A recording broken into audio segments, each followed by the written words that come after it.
هذا الفيديو هذا مهم لجميع المغاربه. خاص اي مغربي تصنت لهذا الفيديو هذا ويتفاعل معاه. علاش؟ باش غدا ولا بعدو ما تخرجش انت او الام ديالك او احد من الاهل ديالك عافاكم رفعوا هاشتاغ ديال كلنا فلان.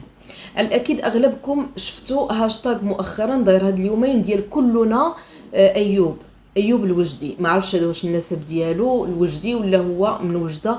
على ايين شنو وقع لهاد السيد اللي شفت انا بعجاله وبخلاصه؟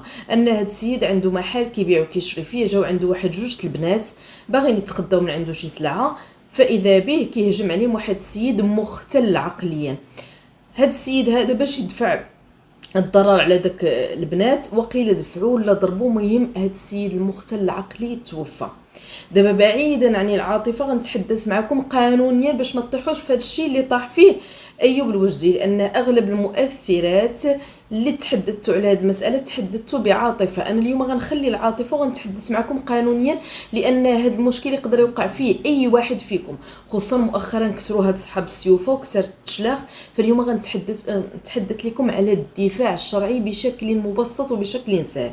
شنو هو الدفاع الشرعي؟ الدفاع الشرعي بكل بساطة هو واحد الحق عطاه لك القانون باش تدافع على راسك أو على الممتلكات ديالك أو على الغير في حالة ما إذا تعرضت للهجوم وما قادرش تستنجد بالسلطات بالأمن باش يتدخل باش يفك عليك أو لا يرفع عليك هذاك الهجوم.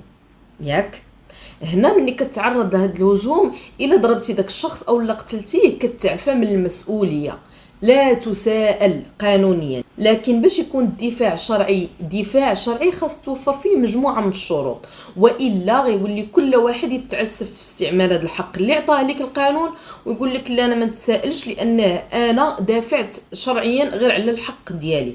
اول شرط خصو يتحقق هو ان الدفاع الشرعي خصو يكون حالا. يعني مثلا انا كنت خارجه في الزنقه، جا واحد السيد بغى يتعدى عليا، ياك كنت جالسه في الدار ديالي شويه كيبان لي واحد السيد داخل هاجم عليا باغي يتعدى عليا في قلب الدار ديالي. ماشي انا جالسه وسمعت قالوا بان راه غدا ولا بعد غدا واحد السيد راه ناوي يدخل عندي للدار ولا يتعدى عليا ولا كذا، نمشي انا نقتلو ونقول حكا هذا دفاع شرعي. هذا لا يعتبر دفاعا شرعيا، خاص يكون الموقف يعني وقع حالا. وعلى فكره حيت في هذه القضيه ديال ايوب شفت بعض الناس علقوا قال ليه لا راه الدفاع الشرعي تيكون غير على النفس ما تيكونش على الغير. لا راه الدفاع الشرعي كيف ما على النفس كيف ما على الغير. سواء دافعت انا على راسي سواء دفعت شي ضرر كان غيوقع لواحد الشخص اخر ما عندي علاقه به، كيتسمى دفاع شرعي. قلنا اول شرط خصو يتحقق هو ان خاص الخطر يكون حالا ياك وليس مستقبلا. ثاني شرط خاصو يتوفر هو ان هذا الهجوم خاصو يكون غير مشروع، بما معناه انه تعرض لك واحد الشخص بغى يعتدي عليك، ما كيتسالك، ما عنده حق عليك، ما حتى شي حاجه. ماشي بحال مثلا ملي غتجي السلطه تبغي تعتقلك وتقول لا انا خاصني ندافع على راسي وندفع هذاك الشرطي ولا نتكرفص عليه ولا نضربه ولا نقتله ونقول هذا دفاع شرعي. لا، ليس بدفاع شرعي، لان السلطه عندها الحق انها تعتقلك. هنا خاص يكون الدفاع مشروع. هذه النقطه كنظن بانها مفهومه. الشرط الثالث والشرط المهم هو اللي كنقولوا ليه فعل التناسب. شنو هو فعل التناسب؟ خاص يكون الفعل ورد الفعل متناسبين. ما تخلعوا ما تدهشوا، غنشرح لكم بشكل مبسط. ما يمكنش انا جا واحد السيد ياك كنتي في الشارع وجا تعرض لك واحد السيد بغى يسرقك بغى يتعدى عليك بغى ما حامل لا سلاح لا والو، جا مثلا ضربك صرفقك، انت غتهز جنوي غطعنو غتقول انا دافعت عن نفسي شرعيا. هذا لا يعتبر دفاع شرعي لان ما كاينش فعل التناسب. علاش؟ هذا السيد ما استعمل حتى شي سلاح، استعمل الايد ديالو. كان بامكانك انت انك حتى انت تستعمل الايد ديالك فقط. اما تستعمل سلاح مثلا سيف او جنوي او حجره مثلا تضرب بها الراس وتقول بانني دافعت شرعيا عن النفس ديالي، هنا ما كاينش فعل التناسب. خاص ضروري يكون فعل التناسب. وهذه هي المساله اللي كياخذوا منها القضاة مجموعه من الناس وكيتابعوهم. تقول لك انا كنت في حاله دفاع شرعي ولكن مع ذلك تم المتابعه ديالي قانونيا. علاش؟ حيت ما كاينش فعل التناسب.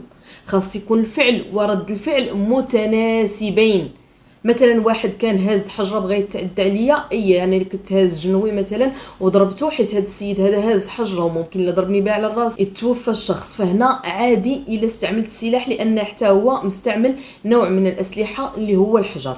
خاص يكون فعل التناسب. وغنرجع هنا القضيه ديال هاد ايوب الوجدي، لانه هاد ايوب الوجدي ما عرفش اصلا بعد المشكل واش وقع في النهار ولا في الليل، لانه الليل ظرف من ظروف التشديد. هذه المساله الاولى.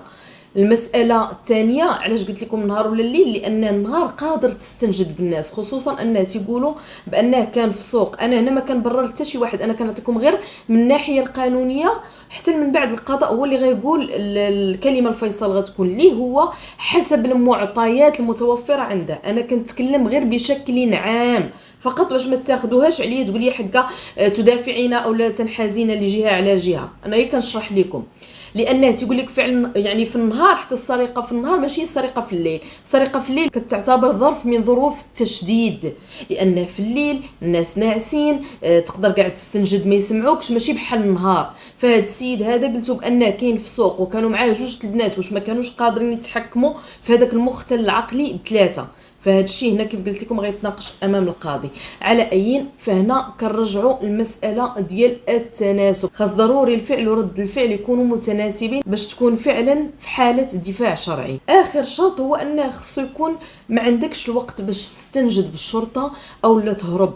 مثلا كنتي دايز من واحد الحي، هذاك الحي مغلق، تجا وقف عليك واحد السيد، ما عندكش كيفاش دير تهرب، ما بالمره يعني هذاك الحي مسدود، وهذا السيد هذا حاصرك، نطي دفعتيه ولا مهم كان وقع بيناتكم عراك، حاولتي تدافع على راسك دفعتيه طاح على راسو، لهذا ممكن هنا تعتبر دفاع شرعي، لان ما عندكش كيفاش دير تهرب.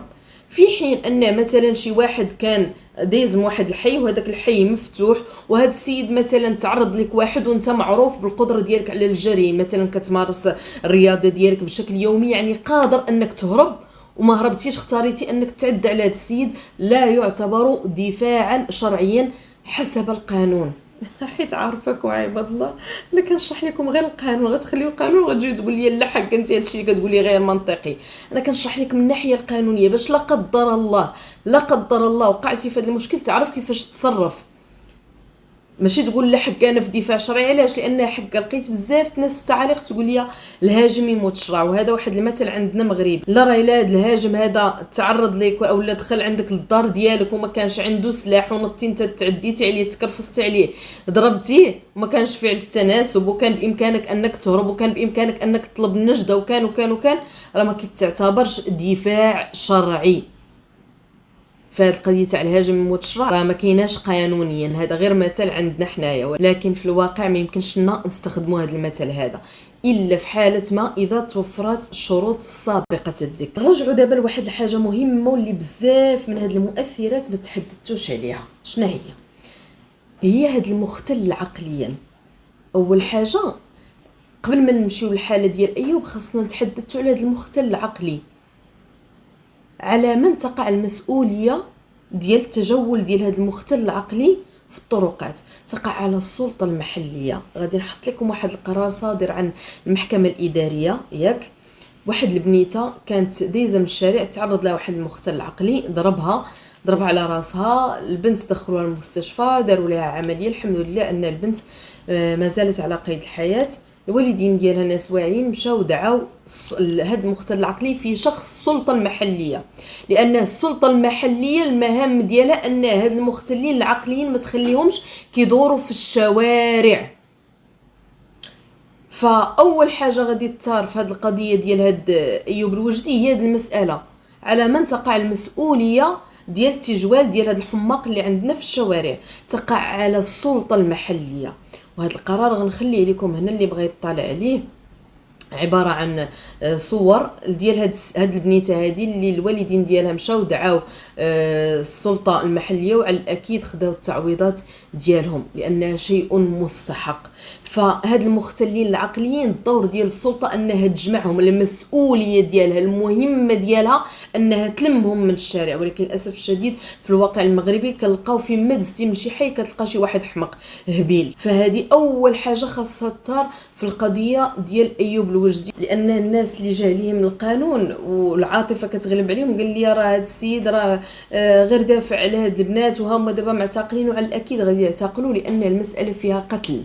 فخاصهم يتاكدوا من ملابسات القضيه ككل ويدوز من المحكمه عاد من بعد ابحاث كثيره. على الاكيد عاد في ديك الساعه القاضي غادي يقول الكلمه ديالو حسب سلطته التقديريه وحسب الادله التي قدمت اليه واللي غتكون بين يديه. بعد ذلك غادي يصدر الحكم ديالو واش فعلا هذا الشخص هذا كان في حاله دفاع شرعي حسب ما كاين قانونيا وما مسطر قانونيا، او لا هذا السيد هذا كان بامكانه. دابا القاضي اقتنع بان هذا الشخص هذا كان بامكانه انه يتحكم في هذا الشخص هذا بدون ما يأذيه، فعلى الاكيد راه يقول بان هذا السيد راه ما كانش في دفاع في حاله دفاع شرعي. وهذا الشيء علاش قلت لكم خاصكم هذا الفيديو هذا يترسخ لكم في الدماغ، الشروط ديال حاله الدفاع الشرعي، لان عندنا حنا فكره مغلوطه على هذه المساله هذه. مهم باقي عندكم شي لبس في هذه المساله خليوها لي في التعاليق وعلى الاكيد غادي نرد عليها. ولهنا يطيحنا ولا يطيحكم في هذا الموقف هذا، لانه صدقا صدقا اش نقول لكم هاد المواقف اللي كتجي على غفله الانسان ما كيبقى عارف ما يدير.